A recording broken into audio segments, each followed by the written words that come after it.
Tapi saya melihat ya situasi di Indonesia ini makin nggak baik ya teman-teman ya, terutama dalam hal politik teman-teman ya, dan dalam hal hukum. Jadi terlihat beberapa oknum-oknum ya, yang mana saya bisa sebut oknum-oknum tersebut sebagai oknum-oknum pengkhianat bangsa teman-teman. Kenapa pengkhianat bangsa? Ya karena ini mereka adalah orang-orang yang sebelumnya pernah diberikan jabatan oleh Presiden Jokowi. Nah, ketika mereka dicopot dan tidak lagi berkuasa, ya mereka jelek-jelekin di situ teman-teman ya. Itu adalah orang yang mengkhianat, tidak tahu diri kalau menurut saya teman-teman. Siapa lagi kalau bukan Profesor Linglung teman-teman, Profesor Linglung ya.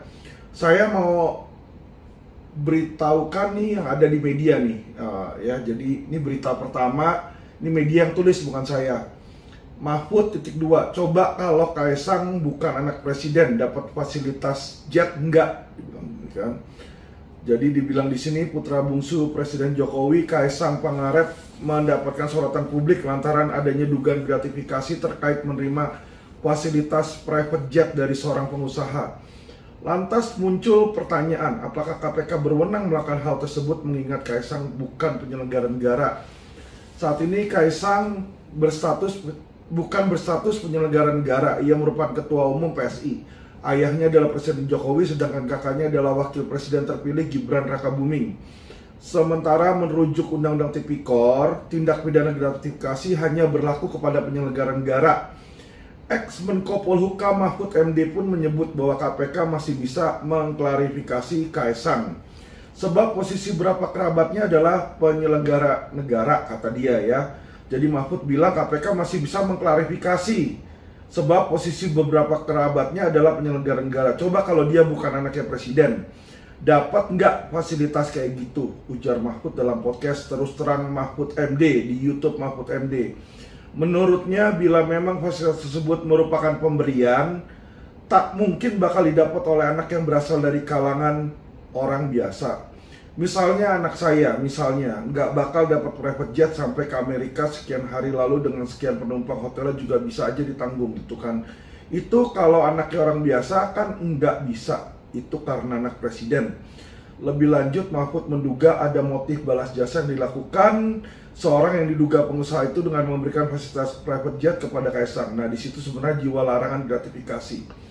Pemberian-pemberian yang tidak resmi melanggar hukum, nggak resmi menyuap, nggak resmi mengambil negara, tapi dia pemberian yang diduga punya motif balas jasa. Ya, jadi dibilang di sini Mahfud mempertanyakan Kaisang yang mendapatkan fasilitas private jet katanya.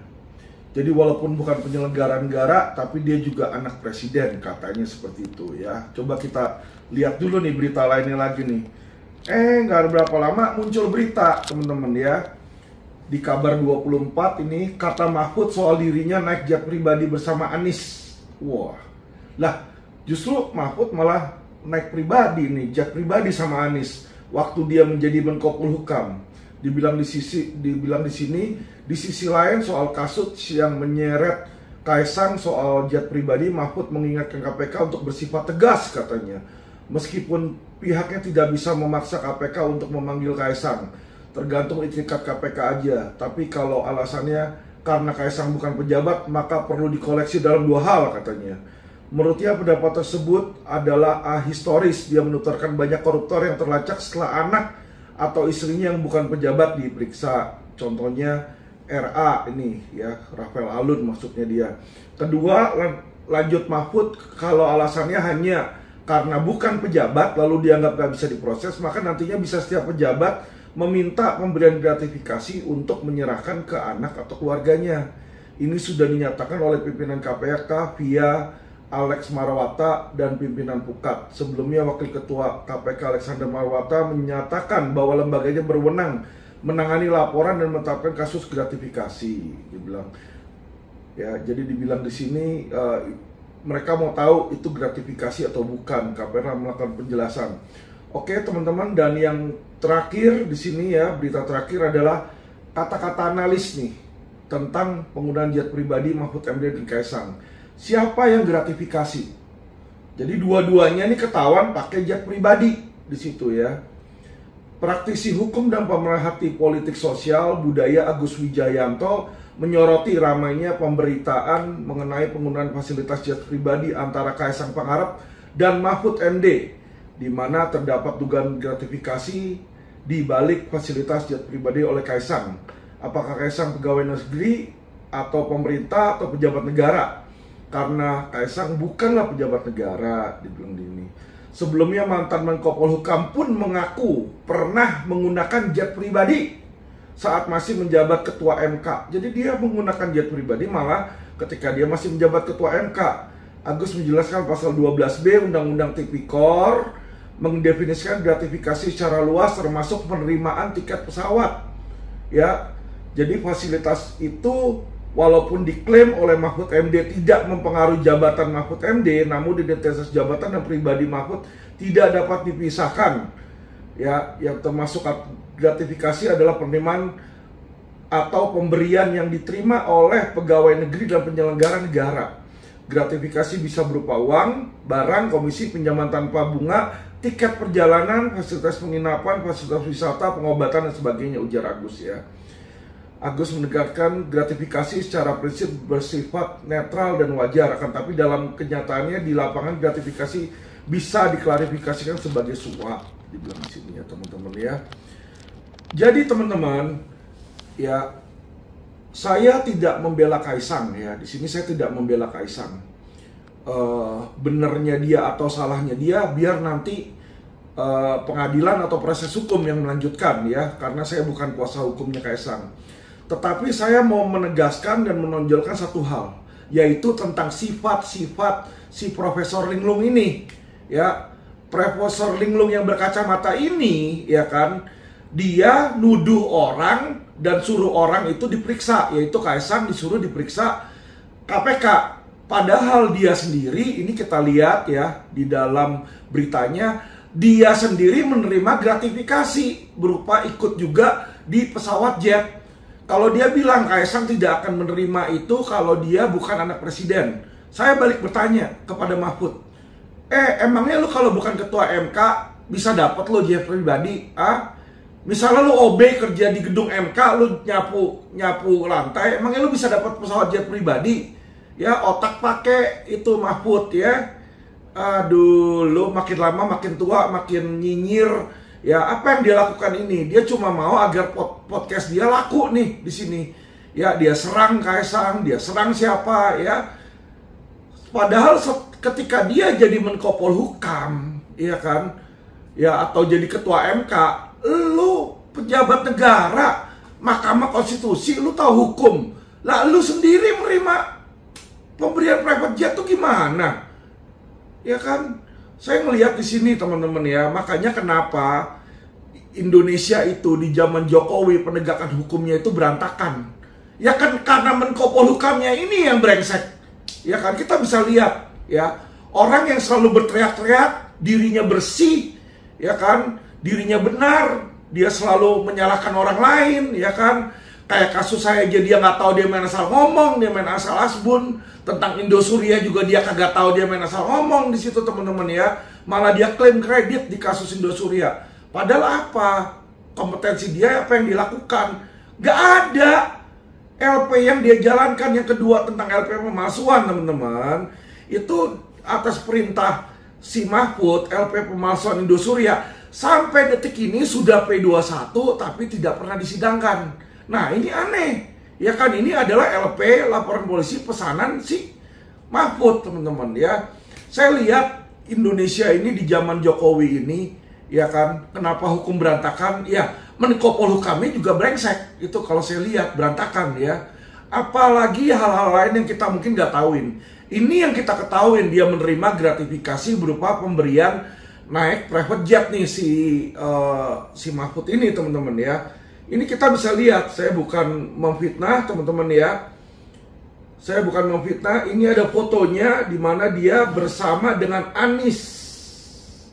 Bersama dengan Anies dia naik fasilitas jet teman-teman di sini ya. Jadi disinilah kita melihat bagaimana brengseknya seseorang Nih ya teman-teman, ini ada fotonya. Ini Mahfud di sini ya, ini Anies di sini teman-teman ya. Ini private jet di belakangnya. Ya, dan dia mengakui dia naik private jet ini. Ya, tapi dia bilang bukanlah dalam batasan bla bla bla bla alasan. Tetek bengek di situ teman-teman ya. Balik lagi, ini private jet kalau bukan dia itu Menko Polhukam atau jabatannya dia bukan ketua MK saat itu, mana ada yang mau ngasih dia ini private jet. Terus seharusnya dia sebagai ketua MK apakah nggak tahu bahwa itu adalah gratifikasi? Ya, harusnya dia tahu teman-teman ya. Jadi maksud saya adalah sebelum Anda menuding orang, ya kan, periksa dulu diri sendiri ya. Mahfud, Anda tuh jangan munafik. Dia ini sekarang di PDIP berusaha jelek-jelekin Jokowi karena Jokowi itu tidak lagi dekat dengan PDIP, teman-teman ya. Jadi kita bisa melihat bagaimana seseorang yang hatinya busuk, itu mulutnya juga isinya busuk semua. Ya itu yang nggak boleh kita percaya teman-teman ya. Saya cuma mau teman-teman cerdas. Saya sekali lagi tidak membela Kaisang. Saya tidak tahu Jokowi itu korupsi atau tidak. Saya tidak tahu karena saya nggak punya bukti, ya kan. Tapi di sini dengan di berita ini sudah ada bukti bahwa Mahfud MD itu menerima gratifikasi saat dia masih menjadi penyelenggara negara.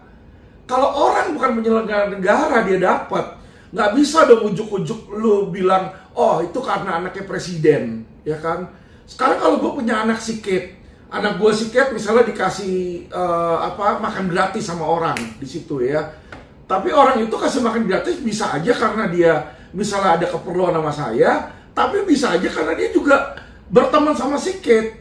Ya itu yang harus dilihat dulu. Kenapa? Kalau dia nggak punya bukti, ya dia nggak bisa menuduh orang sembarangan. Karena ingat teman-teman ya, asas hukum. Mereka yang mendalilkan harus mereka yang memberikan bukti. Ya, jadi kalau Jokowi, si Mahfud mau menuduh Kaisang, Mahfud itu harus memberikan bukti. Siapa yang memberikan dan mengapa dia memberikan. Ya, nggak bisa asumsi teman-teman ya. Jadi ini saya lihat bagaimana sikap dan sifat dari Profesor Linglung ini teman-teman ya, yang hatinya menurut saya busuk ya. Ini opini saya, opini hukum saya, karena apa, sebagai warga negara saya juga berhak mengkritik seseorang yang mengkritik pejabat ya. Saya juga berhak mengkritik orang yang mengkritik pejabat. Karena kenapa? Saya melihat orang yang mengkritik ini adalah orang yang justru munafik teman-teman ya. Dia menjelek-jelekan presiden yang terpilih, padahal presiden itu belum terbukti bersalah. Ya, kecuali kalau dia bisa membuktikan bahwa Presiden Jokowi ini terlibat atau Presiden Jokowi menerima atau meminta, ya itu baru.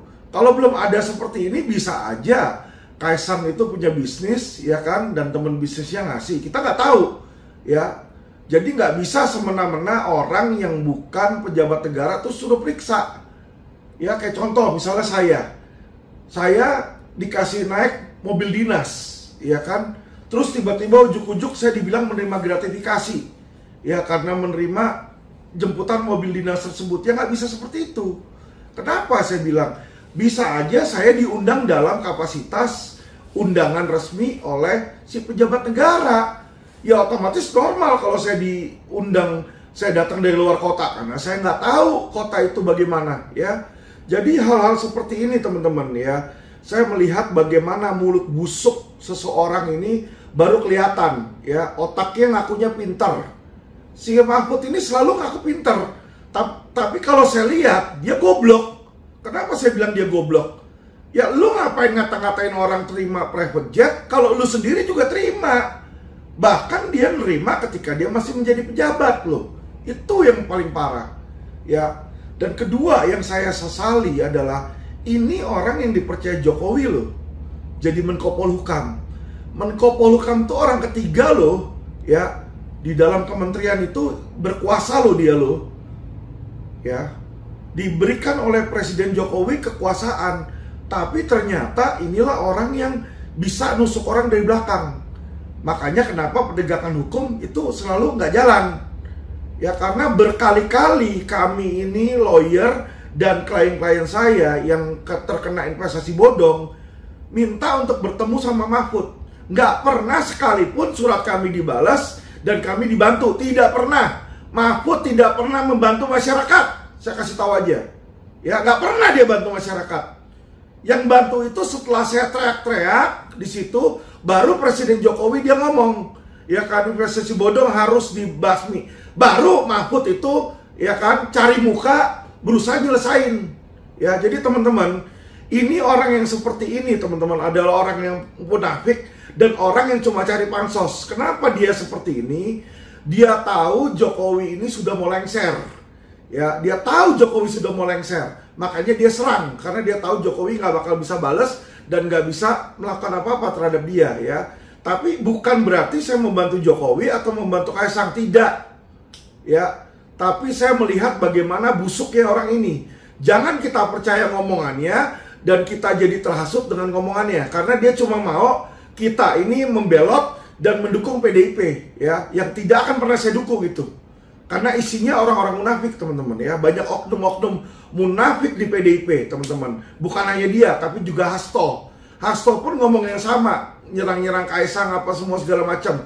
Saya nggak pernah lihat Hasto itu nyerang Jokowi ketika Megawati sama Jokowi masih baikan. Nggak pernah saya lihat. Berarti apa? Berarti mereka berdua ini adalah penjilat, teman-teman, ya. Mereka mau jilat ke Megawati sehingga dipikir bahwa mereka adalah loyalisnya PDIP. Padahal mereka adalah pengkhianat bangsa. Karena apa? Mereka lebih mementingkan kepentingan partai dan kepentingan pribadi mereka daripada kepentingan bangsa. Ya, kalau Indonesia ribut, politiknya panas, ya kan, mereka senang karena rakyat jadi membenci Jokowi dan pro terhadap mereka nih, seolah-olah seperti itu, ya. Jangan, teman-teman. Ada orang yang benar-benar membela masyarakat, ya. Ada orang yang cuma mau menghasut. Dalam hal ini saya tidak membela Jokowi dan tidak membela Kaisang, tapi saya tidak mau masyarakat terhasut oleh mulut busuk dan mulut kotor dari seorang Profesor Linglung, teman-teman, ya. Itu profesor kayak gituan nggak usah diinin aja, dia udah dibuang itu. Sama Jokowi udah dibuang, makanya udah gak jadi Menko Polhukam lagi, teman-teman, ya. Dan dia juga tidak terpilih menjadi cawapres, teman-teman. Saya sudah bilang sama Ganjar, ya, ya, apalagi ketika Ganjar pasangan sama Menko Polhukam tuh, sama Mahfud, wah, udah kelihatan itu, ya kan, nggak bakal menang yang kayak begitu, teman-teman, ya, karena hati mereka busuk dan saya yakin mayoritas masyarakat juga tahu, ya, mana yang benar-benar bela masyarakat, mana yang tidak. Ya, kalau mau tahu tentang Mahfud, boleh tanya ke seluruh korban investasi bodong. Ada nggak yang surat mereka dibalas oleh Mahfud? Nggak ada. Malah Mahfud terimanya siapa? Petisi 100 diterima untuk supaya cara menggulingkan pemerintahan. Nah, dari situ aja kita sudah melihat, teman-teman, ya, bagaimana negara ini bobrok, ya.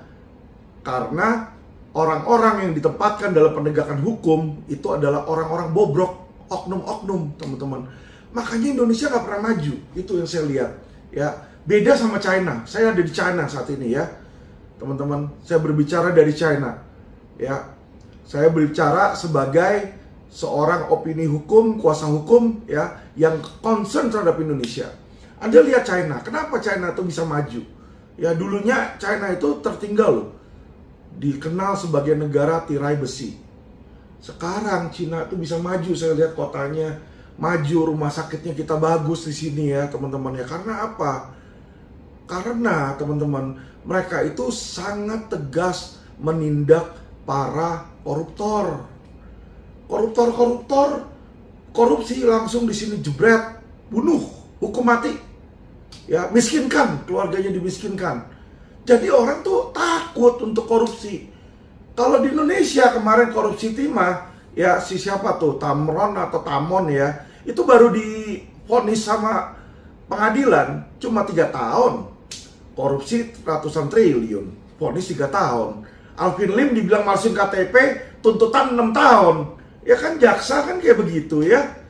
Ngerti, teman-teman? Ngerti kan? Inilah makanya kenapa Indonesia tuh bobrok. Saya bukan yang menjelekkan negara saya. Saya mengkritik negara saya karena saya sayang dan cinta pada negara saya, Indonesia. Tapi, sorry, teman-teman, sudah sangat jauh perbandingan antara Indonesia sama China. Ya, saya datang ke negara Cina, di sini saya kaget betapa majunya mereka, teman-teman. Ya, saya di rumah sakit di Indonesia bolak-balik masuk rumah sakit, ketemu puluhan dokter. Saya batuk-batuk, wak. Tiap kali saya podcast saya batuk-batuk, teman-teman mungkin tahu, ya kan? Saya cek ke dokter paru A, cek ke dokter paru B, jawaban mereka sama. Oh, paru-paru Anda cuma tergenang air karena ginjal katanya. Oke, obatnya apa? Oh, ya harus cuci darah doang gitu. Tapi ketika saya ke China di sini, ya sekali saya diperiksa, ternyata ketahuan di paru-paru saya ini ada nodul, teman-teman ya. Nodul itu semacam daging tumbuh, infeksi, teman-teman. Ya, semacam infeksi di situ. Nah, ternyata dari situ dokternya kasih saya obat. Ya, antibiotik dan obat-obat lain lah di situ. Dalam waktu 2-3 hari, batuk-batuk saya ini sudah mereda jauh, teman-teman. Badan saya juga sudah lebih bertenaga dibanding sebelumnya. Karena sebelumnya ketika saya batuk-batuk, jantung saya berdebar, tekanan tinggi di situ, teman-teman ya.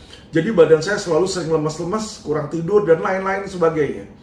Jadi dari sini aja, dokter di rumah sakitnya aja kalau dibandingkan, ya dokter di Indonesia itu nggak ngerti apa-apa. Bahkan dokter terakhir, dokter spesialis paru yang saya datengin, teman-teman, dia bilang saya bukan TBC, suruh cek dulu, siapa tahu saya TBC karena batuk-batuk terus. Hasil pemeriksaan negatif TBC, tapi saya mau dipreskripsiin obat TBC, suruh makan 6 bulan di situ.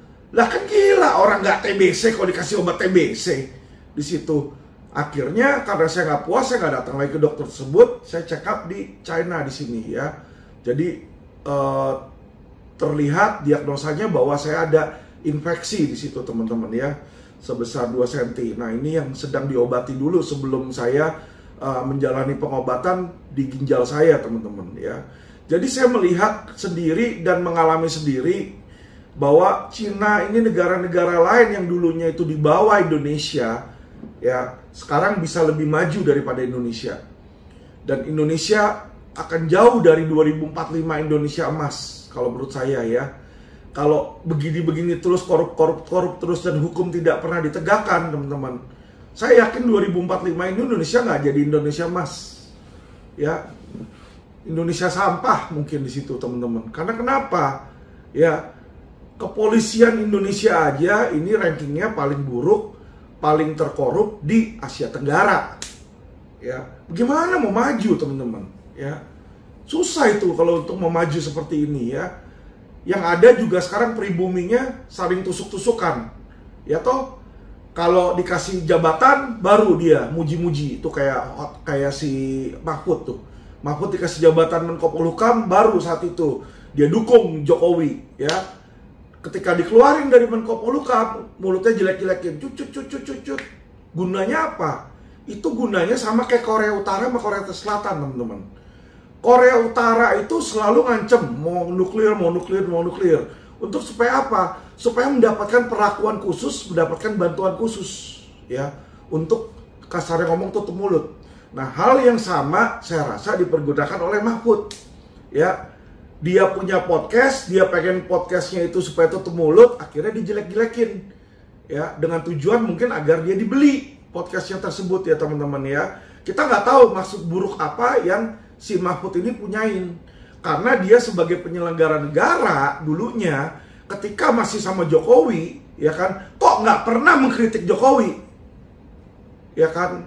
Dia yang tahu dan dia yang melakukan penegakan hukum. Kenapa kok dia nggak mempanis orang-orang yang melakukan hal tersebut? Dan kalau dia yang menerima gratifikasi, kok dia nggak ngaku ke KPK? Ya teman-teman, jadi inilah bukti bahwa Mahfud itu adalah seorang yang munafik dan tidak taat hukum ya. Dan saya keberatan kalau dia itu mau mencoba merusak negara ini dengan podcast-podcast dia yang menghina presiden dan berusaha merusak persatuan bangsa, teman-teman ya. Karena sampai bulan Oktober tahun ini Jokowi masih sebagai presiden. Ya kan, kalau nanti memang dia ada buktinya melakukan korupsi, segera seret. Saya setuju di situ. Ya, tapi kalau tidak ada, nggak usah gembar-gembor bikin gaduh negara ini. Ya, kita ini sudah pinter Pak Mahfud, ya. Lu nggak usah goblok-goblokin kita. Kita tahu lu yang terima gratifikasi jet, kok lu nuduh orang lain di situ. Kalau lu mau dia diperiksa, lu dulu diperiksa sama KPK dong, lu ngaku dong sana ke KPK. Ya kan, orang munafik kayak begitu kok, ya. Oke teman-teman, jadi teman-teman, biar ini menjadi pelajaran bagi kita, ya, jangan banyak percaya sama Mahfud MD di situ. Saya kasih tahu teman-teman, jangan banyak percaya. Saya 3 tahun jadi kuasa hukum investasi bodong, setiap kali suratin ke dia, ke Menko Polhukam, sekalipun nggak pernah dibalas. Dan bukan cuma saya teman-teman, ya, banyak teman-teman saya lainnya di situ, lawyer-lawyer lainnya yang selalu menyurati dia pun tidak pernah dibalas, teman-teman, ya. Dia tuh nggak peduli sama masyarakat, pedulinya cuma sama diri dia sendiri, dan dia nanganin kasus, bantu kalau bisa membuat dia sukses dan pansos, teman-teman. Kalau enggak, dia cuekin di situ, ya. Makanya kenapa kalau dia nunggu viral dulu, kalau viral baru dibantu. Atau kalau Presiden Jokowi udah bicara, ya, basmi investasi bodong, baru dia turun tangan. Kalau enggak, dia tidak akan turun tangan, teman-teman, ya. Jadi kalau saya bilang sama aja itu orang makan gaji buta, ya. Dan saya sangat sayangkan Presiden Jokowi, ya, presiden-presiden kita ini banyak memilih, ya, pejabat bukan karena kemampuan otaknya, bukan karena kemampuan kinerjanya, tetapi karena kepentingan partai. Jadi Mahfud ini dipilih sama Presiden Jokowi karena dia orang PDIP, ya, untuk dikasih kursi-kursi PDIP. Sama seperti Yasona Lawli. Yasona Lawli itu ngerti apa? Profesor apa itu? Ya, nggak ngerti apa-apa dia. Lihat aja itu, Rutan. Semua, ya kan, banyak itu korupsi di sana. Dia Menteri Hukum dan HAM loh. Ya, apa pernah dia negakin hukum di Rutan? Tidak pernah di situ. Bukan cuma Rutan, imigrasi itu. Ya, banyak juga yang nggak benar di sana. Jadi teman-teman, ya, sudahlah, Indonesia ini akan sulit, ya, kalau kita bikin memperkeruh, karena ekonomi Indonesia sebentar lagi pun juga akan melambat di sini, ya. Yang kita lihat ini resesi ini akan datang.